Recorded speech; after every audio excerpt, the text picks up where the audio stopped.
नमस्कार, news 247 superfast देख रहे हैं आप और मैं हूं आपके साथ पल्लवी शर्मा। दिन भर की बड़ी खबरों पर नजर डालेंगे इस न्यूज बुलेटिन में। सबसे पहले हेडलाइंस।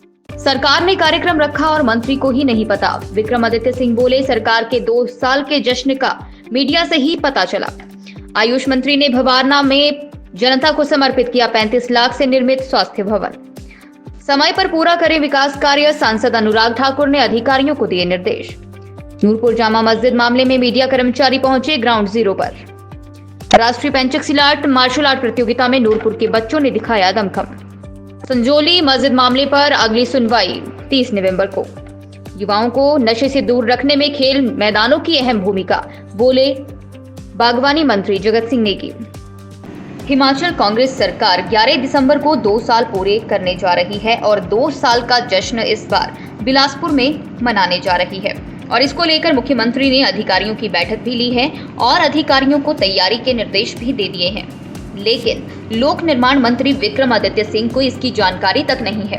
उनका कहना है इसके बारे में उन्हें कोई भी जानकारी नहीं है। इसको लेकर उनसे अभी तक कोई भी बातचीत नहीं हुई है, केवल मीडिया से ही उन्हें अभी जानकारी मिली है। उन्होंने कहा कि 2 साल का जश्न तो मनाया जाएगा और जो उनकी तरफ से सहयोग होगा वे उसे पूरा करेंगे, लेकिन आधिकारिक रूप से इसमें किस तरह से कार्यक्रम होने हैं और क्या होना है, इसको लेकर जानकारी नहीं मिल पाई है। अभी मुझे तो इसके बारे में कोई जानकारी नहीं है, तो जब इसकी जानकारी मिलेगी तब अभी तक ऐसा मीडिया के माध्यम से सुना है कि इस तरीके का जश्न मनाया जा रहा है। तो जब इसकी औपचारिक जानकारी हमें मिलेगी उसके बाद निश्चित तौर से उसकी हर सहयोग उसमें किया जाएगा, उसमें भागीदारी सुनिश्चित की जाएगी और जो हमारी उपलब्धियां हैं उसको जनता के बीच में रखा जाएगा। कार्यक्रम तो किया जाएगा ही, उसमें कोई दो राय नहीं है, मगर उसकी पूरी औपचारिकताएं कैसे होना है, क्या होना है, उसकी अभी तक वो नहीं आया है। तो जैसे ही हम निश्चित तौर से उसमें भाग लेंगे और पूरी मजबूती से भाग लेंगे। देखिए, तथ्यहीन बातें, इतने नड्डा साहब बहुत वरिष्ठ नेता हैं, भाजपा के राष्ट्रीय अध्यक्ष हैं, केंद्रीय मंत्री हैं, हम उनका बहुत मान सम्मान करते हैं व्यक्तिगत रूप से, मगर इस तरीके की तथ्यहीन बातें मैं समझता हूं कि उनको नहीं करनी चाहिए। वो एक भी ऐसा आरोप जो वो लगा रहे हैं उसकी पुख्ता जो है वो जानकारी प्रदेश की जनता के सामने रखें कि किस बेसिस के ऊपर वो सुखविंदर सिंह सुक्खू की कांग्रेस पार्टी की सरकार को भ्रष्ट कह रहे हैं। क्या एक भी कोई ऐसा आरोप किसी भी मंत्री के ऊपर या मुख्यमंत्री के ऊपर लगा है जिस बेसिस पे ये कह रहे हैं? तो ये इस तरीके की बातें उनको नहीं करनी चाहिए। और प्रदेश में एक लोकतांत्रिक सरकार है, कांग्रेस पार्टी की सरकार है, मजबूती से कार्य कर रही है। मैं अपने विभाग की ही बात कह सकता हूँ, हम लगातार प्रदेश में आगे बढ़ने का पूरा प्रयास कर रहे हैं। प्रदेश में केंद्र का भी सहयोग ले रहे हैं, इसमें कोई दो राय नहीं है। मैं उनमें से नहीं हूँ जो एहसान फरामोश है।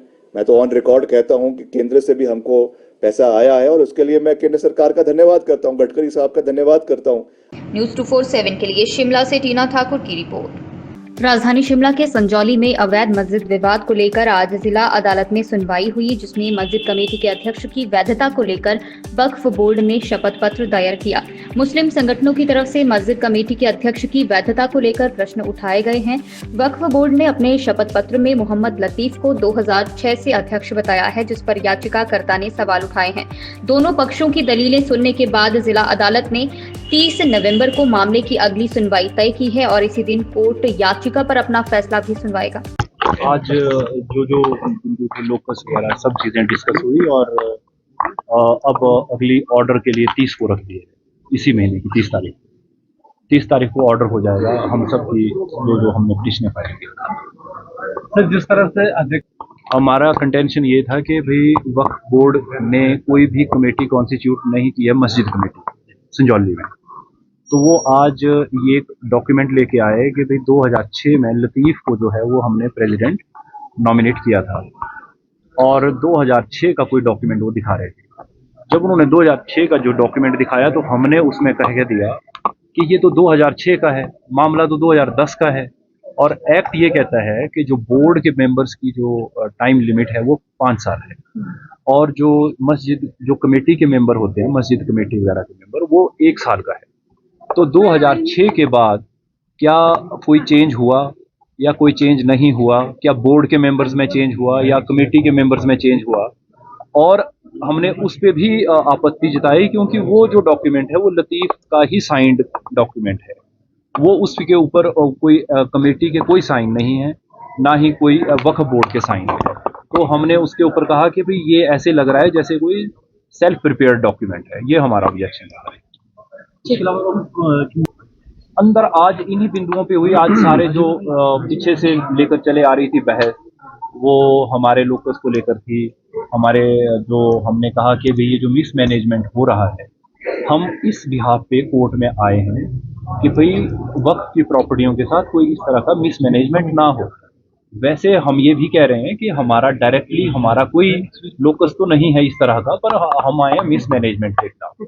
ये जो वक्फ की प्रॉपर्टियों पे कोई भी कल को ये कह दे कि मेरी कोई बेच ही दे वक्फ की प्रॉपर्टी को, जो बेच नहीं सकता है, एक्ट के अनुसार ना बेच सकता है ना अपने नाम करवा सकता है, तो हम ये कह रहे हैं कि वो तोड़ भी तो नहीं सकता है। तो वो ऐसे नहीं कह सकता, वो तोड़ वही आदमी सकता है जिस आदमी को वक्फ बोर्ड या मस्जिद कमेटी वहां की पर्टिकुलर वो किसी भी जगह की हो, वो उसको ऑथराइज करे, कोई रेजोल्यूशन पास करे और उस रेजोल्यूशन के हिसाब से वो आगे काम करे।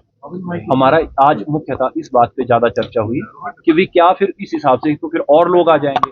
हम भी यही कह रहे हैं कि जो आप इस हिसाब से बहुत सारे लोग आते रहेंगे कोर्टों में और कोर्ट फ्लडेड हो जाएंगे इन चीजों से।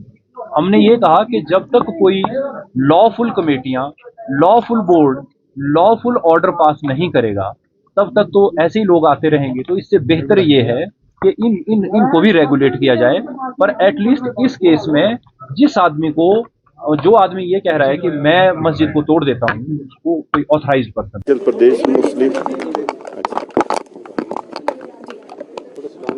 हिमाचल प्रदेश मुस्लिम एसोसिएशन की तरफ से यहाँ पे अपील की गई थी संजौली मस्जिद के ऑर्डर के अगेंस्ट। तो वो अपील पेंडिंग है, जो कि 30/11/2024 को ऑर्डर के लिए है। और इसमें वक्फ बोर्ड ने मोहम्मद लतीफ़ को प्रेसिडेंट की एनओसी दी थी कंस्ट्रक्शन के लिए। तो उन्होंने जो भी कंस्ट्रक्शन करी थी उसका रिप्लाई उन्होंने एमसी शिमला में दे दिया था। एमसी शिमला ने इंटरिम ऑर्डर किए थे, तो अब वो ऑर्डर जो किए थे उसके बारे में डिस्ट्रिक्ट एंड सेशन जज कोर्ट ने वक्फ बोर्ड से पूछा कि भाई जो मोहम्मद लतीफ़ है जिसको आपने प्रेसिडेंट बनाया है, क्या ये एज पर वक्फ एक्ट है या नहीं है। तो उसका रिप्लाई हमने आज कोर्ट में दिया, जो कि 30/11/2024 को district and session London district and session जज ने ऑर्डर के लिए केस रख दिया है। आज प्रॉपर बहस हुई, सभी एडवोकेट द्वारा प्रॉपर बहस हुई। आज कितने सालों से मोहम्मद लतीफ़ प्रेसिडेंट है? ये 2006 से मोहम्मद लतीफ़ अभी तक प्रेसिडेंट चले हुए हैं कागजों में वक्फ बोर्ड के। और इन बिटवीन जो है बीच में ये वहाँ पर कोई दूसरी सेल्फ स्टाइल कमेटी बन गई थी जिसने ये कंस्ट्रक्शन की थी। तो अब हमारे पास तो मोहम्मद लतीफ़ का ही रिकॉर्ड है प्रेसिडेंट का, तो उसके मुताबिक हमारे बोर्ड के मुताबिक मोहम्मद लतीफ़ ही प्रेसिडेंट है वहाँ पर। न्यूज़ 24/7 के लिए शिमला से टीना ठाकुर की रिपोर्ट। खबरें अभी और भी हैं, आपसे मिलते हैं इस ब्रेक के बाद।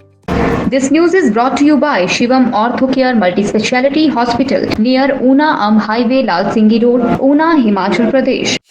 राजस्व, उद्यान, जनजातीय विकास एवं लोक शिकायत निवारण मंत्री जगत सिंह नेगी ने पच्छाद विधानसभा क्षेत्र के सराहा में हिमालय राजस्व, उद्यान, जनजातीय विकास एवं लोक शिकायत निवारण मंत्री जगत सिंह नेगी ने पच्छाद विधानसभा क्षेत्र के सराहा में हिमालय खेल एवं सांस्कृतिक क्लब द्वारा खेल खेलो नशा छोड़ो, खेल खेलेगा युवा तो नशे से दूर रहेगा युवा विषय पर आधारित कबड्डी खेलकूद प्रतियोगिता के समापन समारोह में बतौर मुख्य अतिथि शिरकत की। इस दौरान उन्होंने कहा कि खेलकूद प्रतियोगिताएं युवा शक्ति की ऊर्जा को सही दिशा प्रदान करने का उपयुक्त मंच हैं, जो युवाओं को शारीरिक व मानसिक तौर पर मजबूत करने के साथ साथ जीवन में संघर्ष कर आगे बढ़ाना सिखाती हैं। इसके अलावा खेल का मैदान युवा शक्ति को नशे से दूर रखने में भी अहम भूमिका अदा करता है। उन्होंने कहा कि प्रदेश सरकार खिलाड़ियों को सरकारी नौकरियों में विशेष आरक्षण प्रदान कर रही है। प्रदेश के अनेकों खिलाड़ियों ने राष्ट्रीय तथा अंतर्राष्ट्रीय स्तर पर ख्याति अर्जित कर देश और प्रदेश का नाम रोशन किया है। इसके अलावा प्रदेश सरकार खेलों को बढ़ावा देने के लिए अनेकों स्टेडियम और छोटे खेल मैदानों का भी निर्माण कर रही है। सुखविंदर सिंह सुक्खू के नेतृत्व में कर्मचारियों को जो पुरानी पेंशन योजना है, जो 2003 में अटल बिहारी वाजपेयी देश के प्रधानमंत्री थे, उस समय उसको समाप्त किया गया। कर्मचारी लगातार इसके लिए आंदोलन करते रहे, इन्होंने एक पैसा आपको जो है पुरानी पेंशन योजना शुरू नहीं की। हमने अपना चुनावी वादा पूरा किया, पुरानी पेंशन योजना शुरू की। आज पुरानी पेंशन योजना हमारे 1,30,000 सरकारी कर्मचारियों को इसका फायदा हो रहा है, और जो नए जो रिटायर होंगे उनको भी इसका फायदा होगा। हमने अपनी गारंटी कहाँ पूरी नहीं की, बताइए झूठ क्यों बोलते हैं। खेलों का जो यहाँ पर एक कोशिश हुई है कि खेलों को बढ़ावा देना, मैं उसमें अपने आप को भी थोड़ा सहयोग करता हूँ। इनको 51,000 रुपये इस योजना आयोजन के लिए इनको अपना जो है सहयोग करता हूँ। क्लब को भूमि के लिए ये जो है, अगर क्लब रजिस्टर्ड है तो भूमि के लिए ये जो है आवेदन जो है, जो प्रोसीजर है उसके तहत करें। हम आपको भूमि भी उपलब्ध कराने का जो है भरपूर यहाँ पर जो है कोशिश करेंगे। बहुत बहुत धन्यवाद। जय हिंद, जय माता। मुझे बताया गया कि बाहर से भी जो है, प्रदेश के बाहर से भी खिलाड़ी आए हैं, उन सबका भी मैं स्वागत करता हूँ, अभिनंदन करता हूँ। लगता है कि उनको ठंड ज़्यादा लग गई, इसलिए थोड़ा चंडीगढ़ की टीम पिछड़ गई है। अब ये टूर्नामेंट थोड़ा गर्म मौसम में करना चाहिए। अभी जहाँ तक खेलों को लेकर हमारी वर्तमान कांग्रेस की सरकार इसमें बहुत कुछ करने जा रही है। अभी जो हमारे खेलों में जो ओलंपिक्स में हमारे जो मेडल लेंगे, जो हमारे अगर गोल्ड मेडल लेंगे उनको 5 करोड़ रुपए, और जो हमारे सिल्वर मेडल लेंगे 3 करोड़, और उसी तरह से जो हमारे ब्रॉन्ज मेडलिस्ट होंगे उनको 2 करोड़ रुपए देने की भी सरकार ने योजना बनाई है। उसके अलावा प्रदेश के हमने हिमाचल प्रदेश में एक शिवा प्रोजेक्ट के नाम से 1100 करोड़ का बागवानी का प्रोजेक्ट जो है 7 डिस्ट्रिक्टों में शुरू किया है, जिसके तहत 6,000 हेक्टेयर भूमि पर हम जो है सीट्रस, जिसमें हम गवावा, जिसमें अमरूद के साथ में ये जो आपका अनार है, कीवी है, ड्रैगन फ्रूट है, ये तैयार करेंगे। ये आपके इस जिले के अंदर भी जो हमारा HP जो हॉर्टिकल्चर डेवलपमेंट प्रोजेक्ट था वो आपके इसमें था, परंतु उसके भी सही जो है एक महीने में एक रिजल्ट आने चाहिए, वो नहीं आए। परंतु हमें इस बात की प्रसन्नता है कि सिरमौर जिले के अंदर जहाँ पर सेब भी हो सकता है, कीवी भी हो सकती है और दूसरे फल हो सकते हैं, इसको हम बढ़ावा देंगे और बेहतर तरीके से आगे बढ़ाएंगे। अभी वागदार में जो है किसी समय में बहुत बढ़िया जो है वहाँ पर PCDO था, हमारा डेमोन्स्ट्रेशन ऑर्चर्ड था, नर्सरी भी बढ़िया वहाँ पर था, परंतु मैं पिछली बार गया था कि जैसा होना चाहिए ऐसा नहीं है। अब हम दोबारा से बालकन है, इसको भी, और हमारा जो यहाँ पर वागदार के अंदर है, दोला कुआं के अंदर है, हॉर्टिकल्चर की जहाँ जहाँ ज़मीन है, बढ़िया इलाके के हिसाब से आपके जहाँ जो जो फल यहाँ लगते हैं उसका बढ़िया डेमोन्स्ट्रेशन ऑर्चर्ड बनाकर आपको इस बागवानी की ओर आगे आकर्षित करने का और सरकार की ओर से जो है सहयोग देने का भरपूर जो है कोशिश करेंगे। क्योंकि न्यूज 247 के लिए शिमला से टीना ठाकुर की रिपोर्ट। रुड़की की गंगनहर कोतवाली का आज SP देहात स्वप्न किशोर सिंह ने अर्धवार्षिक निरीक्षण किया। निरीक्षण के दौरान सभी व्यवस्थाएं उन्हें संतोषजनक मिली।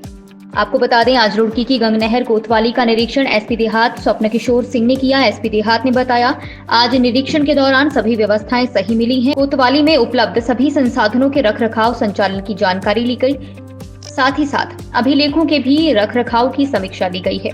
उन्होंने बताया कि लंबित अपराधों के भी निस्तारण के आदेश दिए गए हैं।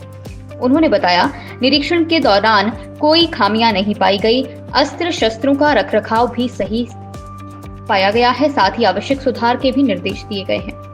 यहाँ अभी कोतवाली गंगनहर का अर्धवार्षिक निरीक्षण किया जा रहा है, जिसमें यहाँ पर उपलब्ध जो भी संसाधन है उन संसाधनों के रखरखाव, उनके जो संचालन की जानकारी है वो हमारे अधिकारियों कर्मचारियों को कितनी है, कितनी बेहतर है और क्या उसमें सुधार की गुंजाइश है, इसकी समीक्षा की जा रही है। साथ ही अभिलेखों को रखरखाव की स्थिति की भी समीक्षा की जा रही है, उनको अद्यतन किया गया है या नहीं किया गया है, यदि किया गया है तो कितनी बेहतर गुणवत्ता है उसकी, ये भी समीक्षा का विषय है। साथ ही थाने पर उपलब्ध जो भी हमारे वेलफेयर के काम चल रहे हैं या भविष्य में प्रस्तावित हैं उनकी बारे में भी समीक्षा की जाएगी। जो अपराध हमारे यहाँ लंबित हैं, जिनका निस्तारण होना है, जिनका डिस्पोजल होना है मालों का, उन सभी की समीक्षा की जाएगी। साथ ही जो वस्तुएं निष्प्रयोज्य घोषित होने लायक हैं उन्हें निष्प्रयोज्य घोषित कराने की कार्रवाई भी अमल में लाई जाएगी। कुल मिलाकर आज जो कुछ भी थाने के संसाधन हैं और अभिलेख हैं उनके रखरखाव, उनके अद्यतन किए जाने की कार्रवाई की पूरी समीक्षा होगी और उसके आधार पर जो भी सुधार की गुंजाइश होगी उसके लिए निर्देश दिए जाएंगे। अभी तक कोई खामी नहीं पाई गई है। जो हमारे शस्त्र अस्त्रों का रखरखाव है वो संतोषजनक है। कर्मचारियों की हैंडलिंग की स्थितियां भी बेहतर पाई गई हैं, लेकिन निरंतर अभ्यास आवश्यक है और इसमें कोई भी व्यवस्था परफेक्ट नहीं होती, उसे और बेहतर बनाने के लिए निरंतर प्रयास करना होता है। ये सभी के लिए आवश्यक है। सर ये बहुत दूर तक है, बहुत अच्छा हमारे पास ठीक ठाक है 18 है।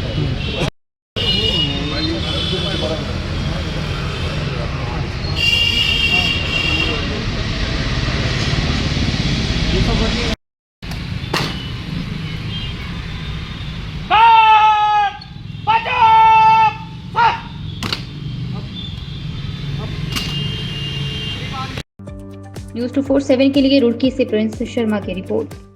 आयुष, युवा सेवाएं एवं खेल मंत्री यादवेंद्र गोमा ने गुरुवार को कांगड़ा के जयसिंहपुर विधानसभा की ग्राम पंचायत भवारना के खुरड़पट में 35 लाख से निर्मित स्वास्थ्य भवन लोगों को समर्पित किया। इस दौरान उन्होंने पंचरुखी को 31 दिसंबर से पहले तहसील बनाने का ऐलान किया। खुरड़पट में जनसभा को संबोधित करते हुए गोमा ने कहा कि प्रदेशवासियों को उत्तम एवं अत्याधुनिक स्वास्थ्य सेवा उपलब्ध करवाने के लिए सरकार प्रतिबद्ध है। उन्होंने कहा कि स्वास्थ्य एवं परिवार कल्याण तथा आयुष विभाग द्वारा दुर्गम, दूरदराज तथा गांव स्तर पर बेहतर स्वास्थ्य सुविधा उपलब्ध करवाई जा रही है। उन्होंने कहा कि प्रदेश के लोगों को उत्तम स्वास्थ्य सुविधा उपलब्ध करवाने के लिए 3,415 करोड़ रुपए व्यय किए जा रहे हैं। टूर्नामेंट चलेगा 29, 30 और पहली को, तो वहाँ पर टीमें आएंगी और काफ़ी ज़्यादा इसके ऊपर जो प्राइज मनी रखी जाती है। एक आकर्षण का केंद्र जो है इस इलाके के लिए बनेगा। तो आपसे निवेदन रहेगा कि आपने 29 तारीख को माननीय मुख्यमंत्री जी आएंगे तो उसमें ओपनिंग होगी, तो आपने उस समय ज़रूर आना है। 30 को भी चलेगा और पहली को जो है उसकी क्लोजिंग जो है वो मैं करूँगा। तो आप सबसे निवेदन है कि आप सब लोग वहाँ पर भी आएँ। और एक और बात मैं आपको आपके बीच में ये बताना चाहूँगा, पिछली बार जब मैं विधायक बना था तो मैंने आपका पंचरुखी में जो है हमने सब तहसील कराई थी और आप सभी को मैं आश्वस्त करता हूँ, क्योंकि अगले दिसंबर से पहले 31 दिसंबर से पहले आपकी पंचरुखी सब तहसील जो है इसका दर्जा भी बढ़ के जो है वो तहसील का हो जाएगा। जब आपके घर में अब चिट्ठी आएगी या कोई लेटर आएगा तो उसमें तहसील जो है वो अब पालमपुर नहीं लिखाएगा उसके। निश्चित रूप से मैं अपनी बहनों को धन्यवाद देना चाहता हूँ कि शांति बेला में हमारी यहाँ बैठक हुई है और उन्होंने यहाँ इसको प्रतिभाग किया है। हमें विश्वास भरोसा दिलाया है कि हम कांग्रेस के साथ हैं और एक आक्रोश भी दिख रहा है। जनता में नाराजगी है, गुस्सा है भाजपा की जो जनविरोधी नीतियां हैं और जिस तरह से भारतीय जनता पार्टी ने उत्तराखंड की और केदारनाथ की महान जनता को ठगने का काम किया है, गुमराह करने का काम किया है। जिन मुद्दों पर उन्होंने विधानसभा चुनाव में जिन मुद्दों को लेकर उनको आना चाहिए था आज उनसे गायब हो चुका है। पलायन बड़ा मुद्दा है, बेरोजगारी बड़ा मुद्दा है, महंगाई बड़ा मुद्दा है, आपदा बड़ा मुद्दा है और रोजी रोटी बड़ा मुद्दा है। और भारतीय जनता पार्टी डरी हुई है, धन बल का इस्तेमाल कर रही है, सरकारी तंत्र का, सरकारी मछली का दुरुपयोग कर रही है, सत्ता बल का इस्तेमाल दुरुपयोग कर रही है।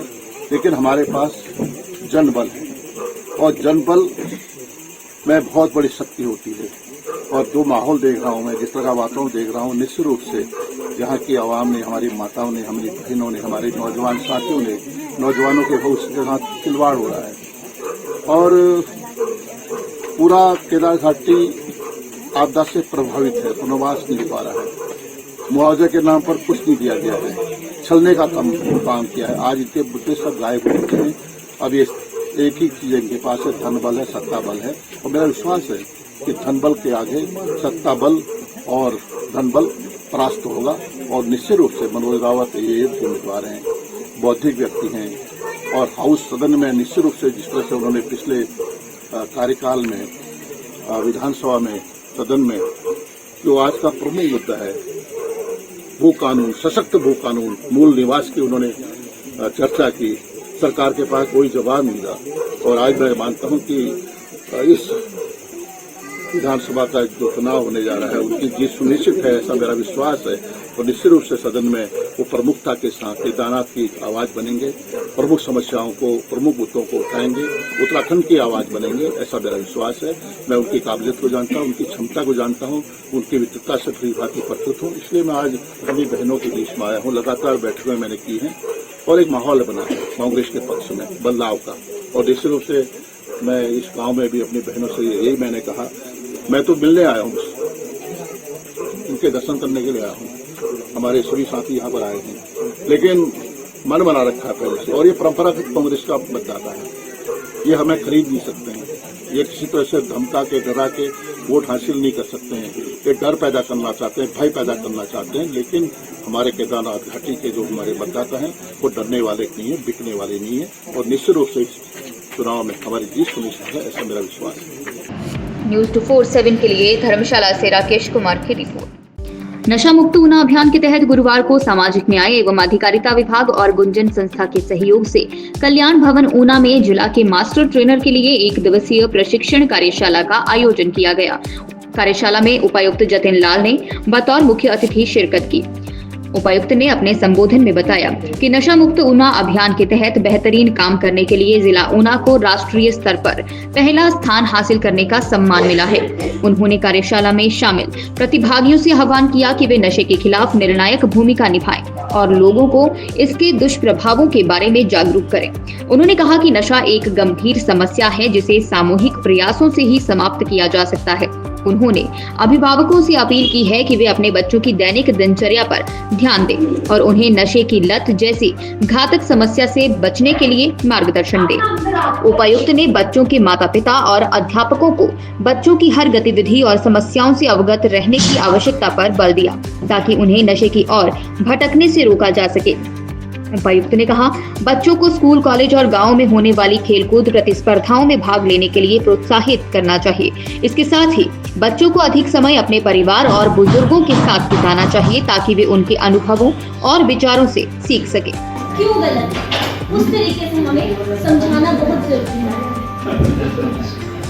हो सकता है उनका इम्यून सिस्टम इतना पावरफुल नहीं है तो उनको टीबी जैसी बीमारी हो जाए या सांस लेने की प्रॉब्लम हो जाए। तो इस तरीके से बच्चों को हमें एग्जाम्पल देके चीज़ों को समझाना बहुत ज़रूरी है। दूसरा, जब भी हमारे पास कई बार पेशेंट्स आते हैं ना, तो ड्रग्स में वो इस तरीके से भी गए होते हैं क्योंकि जैसे मैंने पहले भी बात किया गया कि कौन कौन क्या क्या कर सकता है।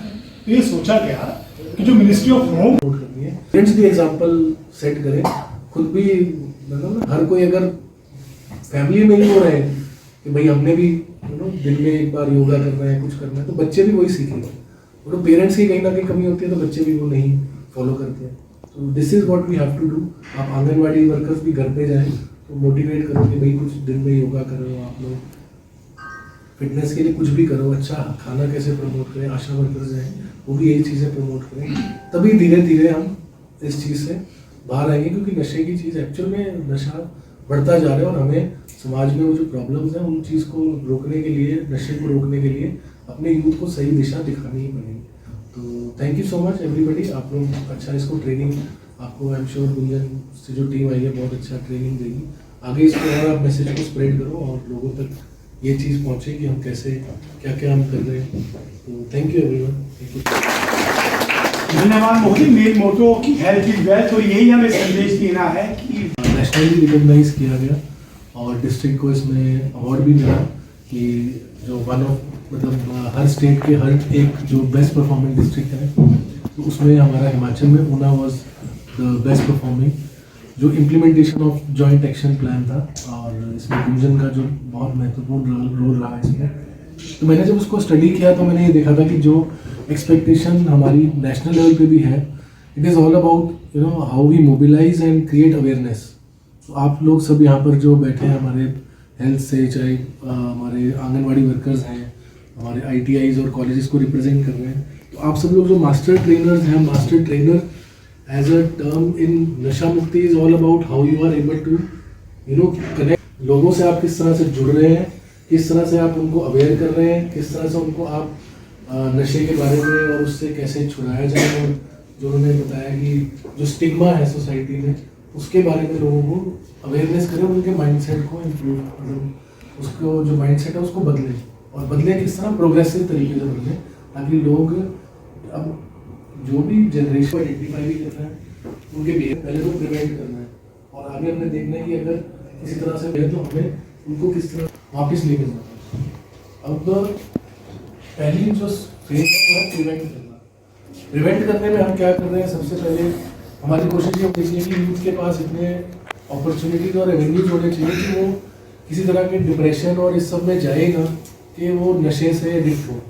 अब आज का टाइम में आपका सोशल मीडिया और इस सब के टाइम में इज बीइंग ऑब्जर्व कि यूथ छोड़ो तो बच्चे ही, मतलब ना 5-5, 6-6 साल के बच्चों के हाथ से फ़ोन लेना इज़ वेरी डिफिकल्ट। फ़ोन लेना इट मीन्स के you are opening the avenues कि वो हर चीज़ पूरी दुनिया में क्या चल रही है उसको देखें।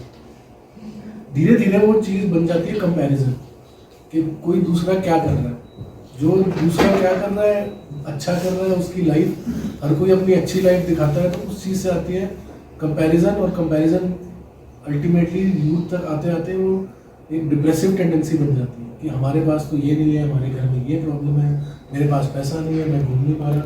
ये सब चीज़ें प्रमोट करनी है क्राइम को और आपके नशे को, और जल्दी ना किसी तरह से बस पीपल वांट एवरीथिंग इमीडिएटली, सबको सब बहुत जल्दी चाहिए, ये भी मुझे जल्दी मिल जाए, ये भी मिल जाए, नहीं मिल रहा है तो परेशान हो रहे हैं तो ड्रग्स ले रहे हैं। लाइफ का जो इम्पोर्टेंट जो गिफ्ट है वो उसको मिस कर रहे हैं और उसको ख़राब कर रहे हैं। तो हमारी तरफ से ये कोशिश होनी चाहिए, आप सब लोग यहाँ बैठे हैं, जैसे आपका जो वो एनर्जी को वेंट करने के लिए अगर साधन नहीं दोगे तो अल्टीमेटली यूथ कहीं ना कहीं से वो कहेगा कि जी मेरे पास अब सोर्स ही नहीं है। तो हमने इसी प्रोग्राम के आगे ले जाने में हमने एक सामर्थ्य प्रोग्राम शुरू किया अपने डिस्ट्रिक्ट में, जिसमें हम कोशिश कर रहे हैं कि ज़्यादा यूथ को फिटनेस और स्पोर्ट्स और रीडिंग और कंपटीशन इसमें हम मोटिवेट कर सकें। तो इसमें अब हमने क्या कोशिश की है कि हम दोबारा से गुंजन के साथ जुड़कर और इसी प्रोग्राम का एक बड़ा हिस्सा हम नशा मुक्ति में इनके थ्रू और इम्प्लीमेंट कर सकें। हमारी कोशिश यही होनी चाहिए कि हर फैमिली, हर बच्चे तक समाज में ये मैसेज पहुंचे कि पहली बात तो हमें बच्चे के ऑब्जर्व करना है बिहेवियर को, कि उसके किसी भी तरह का कोई बिहेवियर चेंज आ रहा है, हमें उसके बारे में पता चले। हमें, मैं बोलता हूँ तो पेरेंट्स हैं, उनके टीचर्स हैं, जिनको सबसे पहले इसके बारे में उनको नॉलेज होनी चाहिए। और आज के टाइम में पेरेंट्स भी बहुत बिजी हैं, अपने काम में व्यस्त हैं, दोनों वर्किंग हो गए हैं, उसमें किसी तरह से ये देखा जा रहा है कि कहीं ना कहीं बच्चे की परवरिश में लापरवाही हो रही है। उसके लिए हमने यही उनको बार बार मोटिवेट करना है, बार बार क्यों, आप सब लोग जो आंगनवाड़ी आशा वर्कर्स हैं यहाँ पे, मैम भी मेडिकल में आप आशा वर्कर्स को भी शुड इंश्योर कि वो भी बच्चों तक ये मैसेज उनके पेरेंट्स तक जाए कि आपको दिन में 1 घंटा अपने बच्चों के साथ बैठकर पूरी उनके बारे में बात करनी है, उनके बिहेवियर को ऑब्जर्व करना है, उनकी ईटिंग हैबिट्स को ऑब्जर्व करना है, उनके, क्योंकि ना बच्चे आजकल देखा जा रहा है कि ना उनको अकेला रहना और ना आइसोलेशन में, हमारे टाइम में होता था कि हम छोटी एज में भी बाहर निकलते थे, कोई कभी खेल रहे हैं, कोई क्रिकेट खेल रहा है, गिल्ली डंडा खेल रहा है, कुछ भी कर रहा है, बट आज के टाइम में वो चीज़ें मिसिंग होती जा रही हैं। तो बच्चे घर से बाहर निकलने से बेटर है अपनी दुनिया में ना फ़ोन उठाया और उसमें खो गए। तो वो चीज़ को हमें लोगों तक पहुँचानी है कि वो ना हो और पेरेंट्स उस चीज़ का संज्ञान लें। सेकेंड जो होता है, सबसे इम्पोर्टेंट होता है टीचर्स। कई ITIs और आप सब कॉलेजेस के, स्कूल्स के लोग हैं, हमारी कोशिश है कि हर बच्चे की जिम्मेदारी हमें खुद लेनी है जो हमारे इंस्टीट्यूट में पढ़ रहा है। ऐसा नहीं है कि हम यही देखें कि हाँ भाई पेरेंट्स ने देखना है, हमारी तो कोई जिम्मेदारी नहीं। बच्चे का पहले वो होशियार था, मान लो एक बार उस पर कम नंबर आए, धीरे धीरे उसके बिहेवियर या किसी चीज़ में कुछ चेंज आ रहा है, उस चेंज को बढ़ने से पहले ही हमें उसको रोकना है, हमें पॉजिटिवली उसको मोटिवेट करना है। मोटिवेट कैसे करते हैं हम उसको ना, हर बारी क्या बोलते हैं, यार तू तो फेलियर है, तेरे बस का कुछ नहीं है, तू कुछ नहीं कर सकता, तो और ज़्यादा उसकी जो है सिचुएशन खराब होगी। हमें उनको इतना इंश्योर करना है कि हारना जीतना इज पार्ट ऑफ लाइफ। हमें उनको यही मोटिवेट करना है कि आप चाहे जीतो हारो, आप बस रुको मत, हारने के बाद दोबारा ट्राई करो, दोबारा कोशिश करो। और लाइफ ये नहीं है कि आपने एक बार नंबर कम आ गए तो आप दोबारा नहीं कर सकते, एक बार किसी इवेंट में नहीं जीत पाए तो आप दोबारा नहीं जीतते। आज की जनरेशन इज वेरी मतलब ना एकदम कुछ भी हो गया तो चलो भाई सुसाइड कर लेते हैं, चलो यार ये खा लेते हैं, ऐसा कर लेते हैं। तो ये चीज़ें उनको ना हमें एक फाइटर बनाना है, और वो उसके लिए हमें अपने खुद को, सोसाइटी को प्रिपेयर करना है। फाइटर का क्या मतलब है कि आप हार गए हो तो हारना भी इज पार्ट ऑफ लाइफ, और एक्सेप्टेंस होनी चाहिए, वो स्टिग्मा नहीं होना चाहिए कि आप हार गए हो तो जिंदगी खत्म हो गई, ऐसा नहीं। हार गए हो कोई बात नहीं, एक बार फेल हो गए दोबारा पास हो जाएंगे। तो ऐसा माइंडसेट हमें ना स्प्रेड करना चाहिए। जितने लोग आप यहाँ बैठे हैं और भी मीडिया के भी माध्यम से, तो बस यही करना चाह रहा हूँ कि आप लोगों तक ये प्रोग्रेसिव थिंकिंग हमें पहुँचानी बहुत ज़रूरी है। बच्चों को फिजिकल फिटनेस और इस सब में हमें प्रमोट करना है, कोशिश करनी है। हम भी, एडमिनिस्ट्रेशन भी अपनी तरफ से भी कोशिश कर रही है, हम सरकार भी अपनी तरफ से यही कोशिश कर रही है कैसे हम बेस्ट लोगों को फैसिलिटी दें, बच्चों को फैसिलिटी दें, यूथ को फैसिलिटी दें। तो हम जिम्स बनाना, कोई स्पोर्ट्स के कोर्स बनाना, और कुछ भी पंचायत लेवल तक वी आर ट्राइंग कि हर पंचायत में कुछ ऐसा हो, चाहे कोई भी तरह का स्पोर्ट्स का हो, कुछ हो, और यूथ को वो एक एनर्जी वेंट करने के लिए एक रिसोर्स बने। रीडिंग रूम्स बनाए ताकि बच्चे पढ़ने के लिए उनको आसानी हो, घर में उनको अगर माहौल नहीं मिल रहा है तो वहाँ पर वो पढ़ाई कर सकें। और धीरे धीरे हम लाइब्रेरीज़ को भी मॉडर्नाइज कर रहे हैं, एसी लगा रहे हैं, हीटर लगा रहे हैं, और जो भी वाईफाई लगा रहे हैं। ये सब चीज़ें कुछ हैं, छोटे से चीज़ें, बट छोटी चीज़ें ही, अगर इनमें से एक बच्चा भी अगर हम बचा पा रहे हैं तो हम अपनी तरफ से अपना बेस्ट अच्छा ही कर रहे हैं। तो हर कोई अगर एक बच्चे को बचा ले तो वो अपनी तरफ से हमारा काम वो सार्थक हो गया, जो मिशन है वो सार्थक हो गया। तो आप लोग इसमें लगे, बहुत अच्छा आप काम कर रहे हैं, गुंजन ऑर्गेनाइजेशन बहुत अच्छा काम कर रही है, पूरी टीम। बट हमें अपना जो गोल है, जो एम है, उसको हमेशा ध्यान में रखना है कि our aim is to protect our youth from getting into all these, जो उनके ना जो एक डिप्रेसिव टेंडेंसी में उनको नहीं पढ़ने देना है, उनके बिहेवियर को ऑब्जर्व करना है, उनको उस चीज़ से जितना हो सके मोबाइल और इस सब से हम बचाकर कैसे उनको हम फिटनेस और खुद के जो ना अपने शरीर को एक मंदिर की तरह जो हम अगर मानने लग जाए और उस चीज़ में हम बिलीव करने लग जाए तो हम अच्छा खाएंगे, अच्छा पिएंगे, अच्छा फिटनेस की तरफ प्रेरित रहेंगे। और कोशिश यही होनी चाहिए कि हम अगर खुद नहीं कर रहे, अब मैं आपको ये सब बोलूँ और मैं खुद ही नहीं फॉलो करूँ तो वो भी बात गलत होगी। तो आई ऑल्सो ट्राई कि जब भी I daily go to gym और अपनी तरफ से फिटनेस का I try to keep up with it, क्योंकि अल्टीमेटली हेल्थ इज वेल्थ, बाकी सब चीज़ें सेकेंडरी है, पैसा वैसा एवरीथिंग इज सेकेंडरी। आप कुछ भी कमा लो, अगर आपकी हेल्थ सही है तो वो सब सही है, हेल्थ सही नहीं है तो जितनी मर्जी दौलत कमा लो, कुछ भी किसी काम में नहीं आने वाला। न्यूज़ 247 के लिए ऊना से ज्योति सियाल की रिपोर्ट। पूर्व केंद्रीय मंत्री और हमीरपुर संसदीय क्षेत्र से सांसद अनुराग ठाकुर ने गुरुवार को बिलासपुर जिला के बचत भवन में जिला विकास समन्वय एवं निगरानी समिति की बैठक की अध्यक्षता की। इस बैठक में केंद्र सरकार द्वारा संचालित विभिन्न विकास योजनाओं और परियोजनाओं की प्रगति की विस्तृत समीक्षा की गई। सांसद अनुराग ठाकुर ने अधिकारियों को निर्देश दिए कि सभी विकास कार्यों को समयबद्ध तरीके से पूरा किया जाए और उनकी गुणवत्ता पर विशेष ध्यान दिया जाए। उन्होंने कार्यों की प्रगति में सुधार लाने के लिए अधिकारियों से नई तकनीकों का इस्तेमाल करने का आग्रह किया। इसके साथ ही उन्होंने योजनाओं के संबंध में फीडबैक प्राप्त करने की आवश्यकता पर बल दिया ताकि योजनाओं में और सुधार लाया जा सके। जो केंद्र सरकार की योजनाएं उनको धरातल पर ठीक तरह से लागू किया जाए, 100% उसकी अचीवमेंट हो, कहीं विसंगतियाँ हैं तो उसकी जानकारी आए और उनमें सुधार किया जाए। जहाँ टेक्नोलॉजी का उपयोग करके हज़ारों करोड़ रुपए की योजनाओं का सड़क, शिक्षा, स्वास्थ्य, पानी, बिजली, ऐसी बहुत सारी मूलभूत सुविधाएं हैं जो हज़ारों करोड़ रुपए का प्रोजेक्ट या बजट हर साल आता है। और हम सबके प्रयास यही रहते हैं, माननीय सभी विधायकगण साथ में थे, रणधीर जी, त्रिलोक जम्वाल जी, विक्रम कटवाल जी, सब ने बहुत धैर्य के साथ जहाँ जहाँ लगता था कि योजनाओं को लागू ढंग से नहीं किया गया उसको थोड़ा चिन्हित किया और सुधार करने के लिए उनको आदेश भी दिए गए हैं।